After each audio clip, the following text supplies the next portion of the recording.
On December 9th, 2002, a 30-year-old fertilizer salesman sat in a dimly lit bar and shared a tragic detail with the woman he was dating.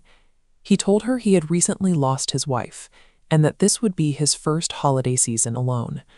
In reality, his wife was very much alive. Back in Modesto, California, Laci and Scott Peterson projected the image of the perfect suburban couple. Laci was 27, vibrant, and exactly 8 months pregnant with their first child, a boy they planned to name Connor. While Laci was busy decorating a nautical-themed nursery and watching Martha Stewart, Scott was establishing a secret life. He had begun an extramarital affair with the massage therapist he'd just met, telling her he was single while simultaneously attending prenatal appointments for the son he was about to have. When Laci vanished 2 weeks after that conversation in the bar, police were handed a mystery with absolutely zero physical evidence. To prove a murder occurred, investigators would have to map the architecture of a killer's mind, demonstrating how a meticulously executed cover-up can eventually become a confession in itself. The timeline of the disappearance begins on the morning of Christmas Eve. Neighbors noticed Scott loading large umbrellas into his truck with a surprisingly calm demeanor. Shortly after, he made a sudden, unannounced decision to go fishing. He chose to drive 90 miles away to the Berkeley Marina, taking a brand-new, unseen aluminum boat out onto the frigid waters of the San Francisco Bay, leaving his heavily pregnant wife at home hours before a major holiday. Returning to Modesto that afternoon, the scene at the Peterson house was bizarre. Laci's Land Rover was parked in the driveway. Her purse and keys were inside. In the backyard, the family's dog was wandering alone with his leash still firmly attached to his collar. There was no sign of Laci. In the courtroom, prosecuting a case like this requires relying entirely on circumstantial evidence. Looking at this legal scale, you won't find a single drop of blood, a fingerprint, or a murder weapon resting on the physical forensics side. It is completely empty. To secure a conviction, the state had to weigh down the behavioral side of the scale. They piled on hours of recorded wiretaps, actions that indicated a high flight risk, and an incredibly flat emotional response to a missing spouse. The complete vacuum of a traditional crime scene left Modesto police with only one option. They had to treat Scott's post-crime behavior, his lies, and his omissions as the primary evidence of his guilt.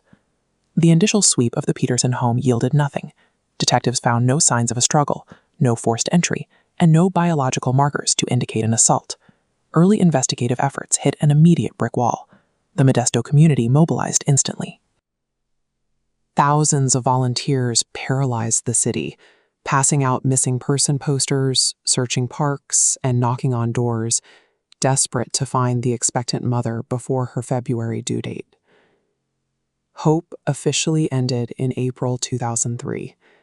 Following a heavy spring storm, a couple walking their dog along the San Francisco Bay discovered the remains of a late-term fetus.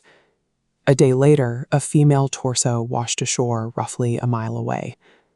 DNA confirmed it was Laci and Connor, recovered mere miles from the exact spot Scott claimed to be fishing. Forensic pathologists noted that Laci's body was missing its head, neck, and limbs, a condition consistent with a body weighted at the wrists and ankles and submerged in seawater for months.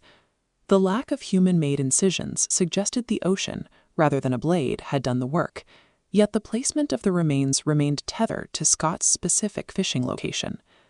The pristine condition of the Peterson home suggested a murder that left no biological trace behind. This level of environmental control points to a killer who prioritized the removal of a crime scene as much as the removal of a person. By all outward metrics, Scott Peterson was the last person you'd expect to commit this crime. Raised in an affluent San Diego suburb, he was a polite, model student, an avid golfer, and a man with zero history of violent or criminal behavior. But behavioral profilers recognize the hallmarks of a covert narcissist. This is a psychological profile defined by a desperate need to maintain a flawless public image, which often masks a profound, chilling lack of empathy for others. Throughout the search, his reactions consistently violated societal expectations of grief. He flatly refused a police polygraph test. He maintained a detached affect during interviews. Within weeks of his wife vanishing, he attempted to sell her Land Rover and inquired about selling their home. The mask finally slipped when police convinced Fresno massage therapist Amber Frey to record her phone calls with him. In those wiretaps, Scott spun elaborate lies, famously describing his fictitious New Year's Eve in Paris while actively standing in Modesto at a candlelight vigil for his missing wife. At trial, the prosecution bypassed the usual narratives of sudden rage. They argued his motive was an arrogant pursuit of absolute freedom.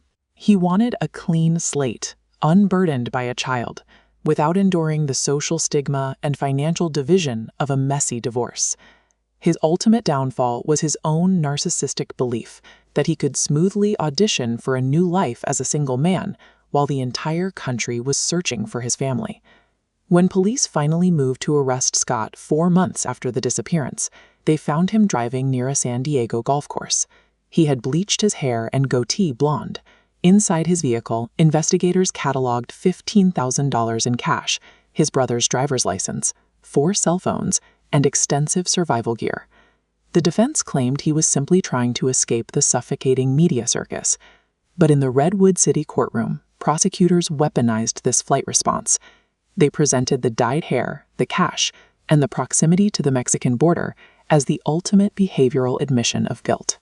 2 decades after his conviction, the Los Angeles Innocence Project took up his case, challenging the original investigation. They argue that police developed extreme tunnel vision, hyper-focusing on Scott's behavior while ignoring alternative leads.